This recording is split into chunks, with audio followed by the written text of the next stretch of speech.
everybody, it's Miscensure if you're not sure, and welcome back to another Overwatch update video. Today we just got some news about some changes that are going to take part about the recent patch of Uprising in patch 1.10.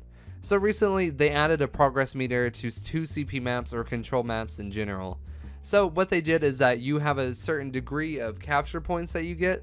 So if you get it to 2 ticks, that would be 66%, and so the other team would have to top that. And so it felt more rewarding, and there was a lot less ties and barely any at all. So they noticed that this was a good change, but there's something that's still wrong with it. An example from one of my matches is that whenever we were on the defense on Volskaya Industries, the other team did not touch the point that very long. They got 7% at the max. So what we did on the attack was run Tracer and Sombra.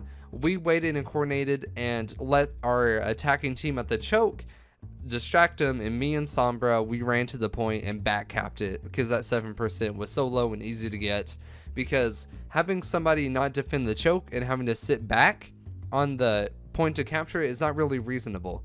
So they tried to change this recently, and here is what we're getting. So Scott Mercer says, instead of needing to simply earn 1% more progress on an objective than the enemy team does to break a tie and win, a team will also need to achieve a minimum of 33% progress.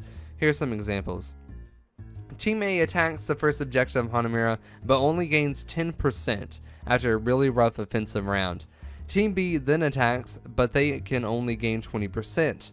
This is a tie. Neither team achieved the minimum of 33%. The next scenario is Team A attacks the first objective of Hanamura and gains 90%. So close. But Team B attacks and only gains 40%. Team A wins, as they need a minimum of 33% and more progress than their opponent. Team A attacks the second objective of Hanamura and fully captures it with 3 minutes left.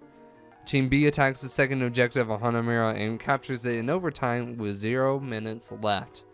Team A now is back on attack, trying to take the first objective. They can only reach 20% progress after their time bank of 3 minutes elapses. This is a tie. They did not meet the minimum target of 33% progress. If Team A had reached 33%, then they would have won the match. So this is really good because this changes the kind of a scummy feeling that if you're on defense first, you're kind of a disadvantage. So nowadays, you could do that Sombra and Tracer strat to win easily, but they changed that where you had to get 1 tick. So at least you had to participate into a team fight, which I think this is a lot better for the scene. Now, I still feel like the kind of problem why this is happening is because of 2 CP maps in general. Hanamura, Temple of Anubis, and Volskaya. They're just not that good of maps in my opinion, and these ties and these stalls and stuff are so easy to happen on some of these points, and so I feel like there just needs to be a changes to these maps in general. And you know what, this is a step in the right direction, and I'll love to hear what you guys think about it. Have you had any scenarios like this happen to you all? Well, let me know. So thank you guys so much for watching, and hopefully we shall see an end to the 2 CP crisis. Peace out.